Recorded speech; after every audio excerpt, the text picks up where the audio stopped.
وہ مسکرا کر سر ہلاتی ہوئی اٹھی۔ کیوں نہیں، ضرور۔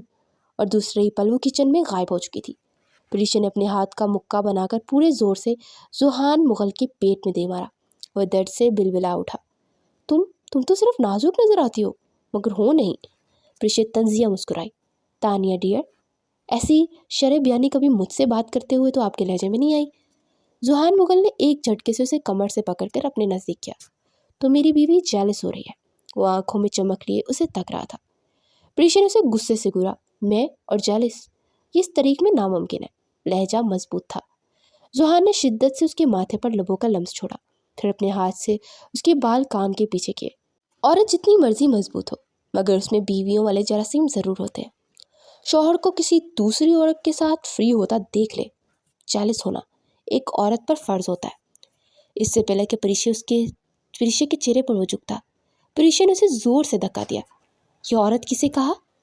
میں 21 سالہ لڑکی آپ کو عورت نظر آ رہی ہوں؟ ذوحان مغل نے دیکھا کہ اس کا ملائی جیسا خوبصورت چہرہ غصے سے سرخ ہو رہا تھا۔ ذوحان مغل اپنی کرسی کھسکاتا ہوا اٹھ گیا۔ میرے لیے اپنے ہاتھوں سے ایک کپ کافی بنا کر کمرے میں لاؤ، تمہارے سوال کا جواب وہاں دیتا ہوں۔ ایسا نہ ہو کہ کہیں تانیہ ڈیر ہمیں اتنی قریب دیکھ کر کچھ غلط سمجھے۔ آنکھوں میں شرارت ناچ رہی تھی۔ وہ کہکا لگاتا اوپر چلا گیا اور پریشا نے اپنے ہاتھ کی مضبوط مٹھیوں کو بھینچ کر غصے کو قابو کیا۔ میں آپ کو چھوڑوں گی نہیں ذوحان احمد مغل۔ وہ خود سے عہد کرتے کچن کی جانب بڑھ گئی۔ وہ کچن میں آئی تو تانیہ کہیں نہیں تھی۔ پریشا نے کافی کا کپ بنایا اور کچن سے باہر کی جانب پڑی۔ وہ اس وقت انیلا بیگم کے سامنے بیٹھی ہنس ہنس کر لوٹ پوٹ ہو رہی تھی۔ کیا ہو گیا؟ ایسے کیوں ہنس رہی ہو؟ انہوں نے حیران ہوتے پوچھا تو تانیہ نے انہیں ساری بات بتا دی۔ وہ سمجھ رہی تھی کہ مجھے ان کے نکاح کا نہیں پتا۔ وہ جیلس ہو رہی تھی۔ ویسے خالہ، پریشا بہت کیوٹ ہے۔ اسے دل سے ان دونوں کی نکاح کی خوشی ہوئی تھی۔ انیلا بیگم کھل کر مسکرائی۔ دیکھ لو، ذوحان کی پسند ہے۔ پریشا ذوحان کے کمرے کے باہر پہنچ کر دروازہ نوک کرتی وہیں کھڑی ہوگی۔ اچھا، آج اندر سے اجازت نہیں ملی۔ اس نے دوبارہ نوک کرنے کے لیے ہاتھ بڑھائی تھا کہ دروازہ ایک جھٹکے سے کھلا اور ذوحان دہلیز سے نمودار ہوا۔ پریشا نے اسے کافی کا کپ پکڑانا چاہا، جبکہ اس کا ہاتھ پکڑ کر اپنی جانب کھینچ چکا تھا۔ پھر دوسرے ہاتھ سے دروازہ بند کر دیا۔ پریشا نے اسے خفگی سے گھورا اور اسے دھکا دیتی آگے بڑھی۔ کافی کا کپ اسٹڈی ٹیبل پر رکھا اور واپس اس کے پاس آئی۔ ذوحان کی لو دیتی نظریں پریشا کے آر پار ہو رہی تھی۔ اس سے پہلے کہ وہ باہر کی جانب بڑھتی، پیچھے سے ذوحان نے اسے اپنے حصار میں لے لیا۔ کیا ہوا بیگم، ناراض ہو گیا؟ اس کے کان میں سرکوشی کرتا حصار مضبوط کر گیا۔ پریشا نے اس کے پیٹ میں کوہنی مارنے کی کوشش کی، مگر بری طرح ناکام ہوئی۔ چھوڑے مجھے اور جائیں اپنی تانیہ ڈیر کے پاس، وہ تو آپ کے لیے چائے بنا رہی ہے۔ ذوحان نے اس کے گلے سے دوپٹہ پیچھے کیا۔ میں چائے نہیں پیتا، صرف کافی۔ اسے تو میں نے کباب میں ہڈی کی طرح باہر نکالنے کے لیے بہانہ بنایا تھا۔ اتنا کہہ کر اس نے جھک کر مان سے اس کی گردن پر بوسہ دیا۔ پریشا نے اپنے اندر محبت اترتی محسوس کی۔ میں بابا سے بات کر رہا ہوں، اب مجھے تمہاری رخصتی چاہیے، میرا اب تمہارے بنا گزارا نہیں ہوتا۔ پریشا کے کان میں سرکوشی کرتے ہوئے اسے ساکت کر گیا تھا۔ پریشا جلدی سے اسے خود کو آزاد کرواتی باہر بھاگنے کے چکر میں تھی۔